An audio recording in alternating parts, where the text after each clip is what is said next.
Assalamualaikum warahmatullahi wabarakatuh.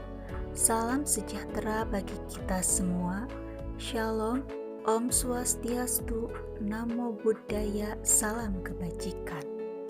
Alhamdulillah, pada kesempatan ini kami kelompok 9 akan membahas mengenai studi kasus bertema lingkungan hidup sebagai bahan penilaian UTS mata kuliah pendidikan kewarganegaraan dengan dosen pengampu Ibu Doktoranda Hajah Siti Komariah MSI PhD dan Bapak Dadi Mulyadi Nugraha SPD MPD.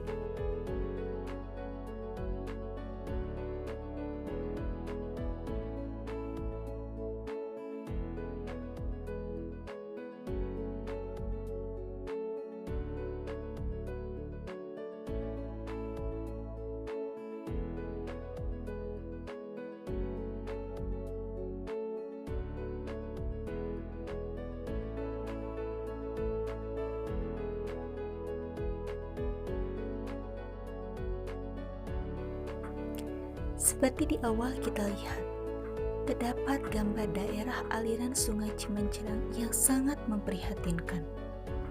Daerah tersebut telah mengalami pencemaran air yang disebabkan oleh limbah industri, pertanian, rumah tangga, pengolahan kayu, penggunaan lahan untuk perumahan, serta penggunaan bahan peledak untuk menangkap ikan. Berdasarkan data yang diperoleh, kualitas air di Sungai Cimencerang mengalami penurunan, serta memiliki pH 4, yang berarti asam. Tentu saja air sungai yang memiliki pH 4 dapat diindikasikan sebagai air yang mengalami pencemaran dan tidak layak untuk digunakan. Maka dari itu, solusi yang efektif menurut kelompok 9 untuk menangani pencemaran air pada daerah aliran Sungai Cimencerang yaitu: 1. Dalam perubahan harus dimunculkan dengan keinginan diri sendiri. Misalnya dalam hal kecil yaitu untuk tidak lagi membuang sampah sembarangan.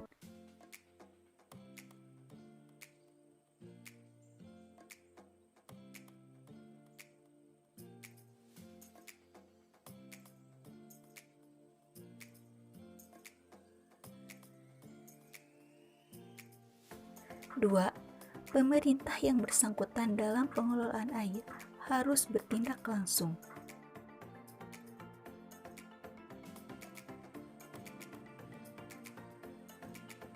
3.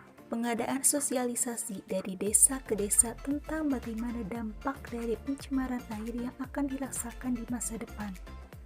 4. Konservasi tanah dan air untuk memperbaiki fungsinya kembali.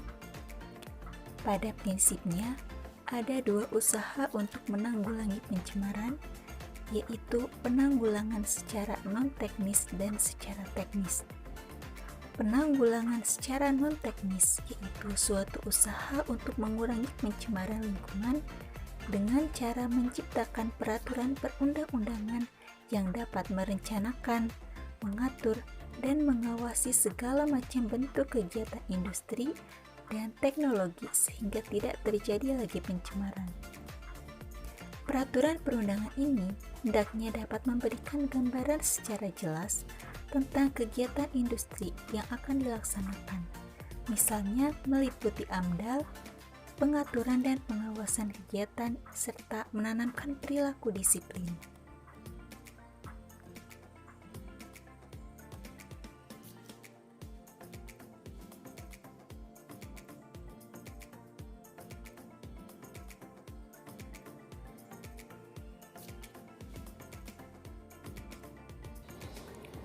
Sedangkan penanggulangan secara teknis bersumber pada perlakuan industri terhadap perlakuan buangannya, misalnya dengan mengubah proses, mengelola limbah atau menambah alat bantu yang dapat mengurangi pencemaran. Sementara, menurut Agustiningsih, terdapat 3 strategi pengendalian pencemaran air dilihat dari beberapa permasalahan yang telah menyebabkan terjadinya pencemaran. Di antaranya, A. Aspek manajemen perencanaan, B. Aspek sosial kelembagaan, C. Aspek lingkungan atau ekologi. Aspek sosial kelembagaan menjadi aspek prioritas dalam pengendalian pencemaran air dikarenakan pemanfaatan sumber daya alam dan kualitas lingkungan berkaitan dengan pola perilaku masyarakat di sekitarnya. Begitu pula dengan kondisi dan kualitas air sungai belukar dipengaruhi oleh masukan buangan air limbah yang berasal dari daerah tangkapan airnya yang dipengaruhi oleh aktivitas masyarakat di dalamnya. Aspek manajemen perencanaan menjadi aspek prioritas kedua.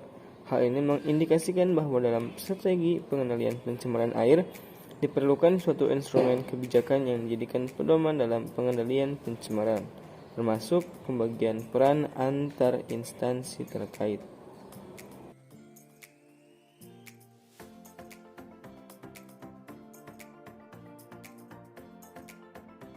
Aspek ekologi menjadi prioritas ketiga, bahwa dalam melakukan upaya pencegahan pencemaran air dapat dilakukan melalui perbaikan kualitas lingkungan sekitar sumber air.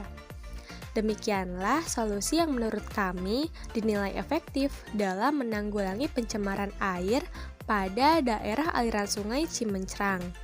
Selain itu, kami juga sebagai generasi muda harapan bangsa akan selalu menyebarluaskan mengenai kesadaran untuk menjaga kebersihan air, terutama daerah aliran sungai, agar tidak menimbulkan malapetaka di kemudian hari. Tampaknya, dari semua materi yang telah dibahas, dapat kita simpulkan bahwa kondisi di daerah aliran sungai Cimencrang perlu diadakan konservasi tanah dan air. Hal ini beracuan pada ditemukannya banyak permasalahan yang didapati, yaitu diantaranya pencemaran air yang dampaknya adalah penurunan kualitas air dan tanah, serta mudahnya lahan pertanian yang tergenang ketika musim hujan tiba. Solusi yang dapat diberikan adalah bisa memulai dari hal yang sangat dini, yaitu dibiasakan jangan membuang sampah sembarangan, terutama ke sungai. Selain itu, dalam permasalahan lahan yang tergenang, bisa melakukan pengerukan anak sungai di sekitar daerah persawahan dan memperbaiki sanitasi sungai. Demikian pemaparan atas studi kasus yang kami analisis. Mohon maaf apabila terdapat kekeliruan maupun perkataan yang menyinggung. Terima kasih atas perhatiannya. Kami pamit undur diri. Wassalamualaikum warahmatullahi wabarakatuh.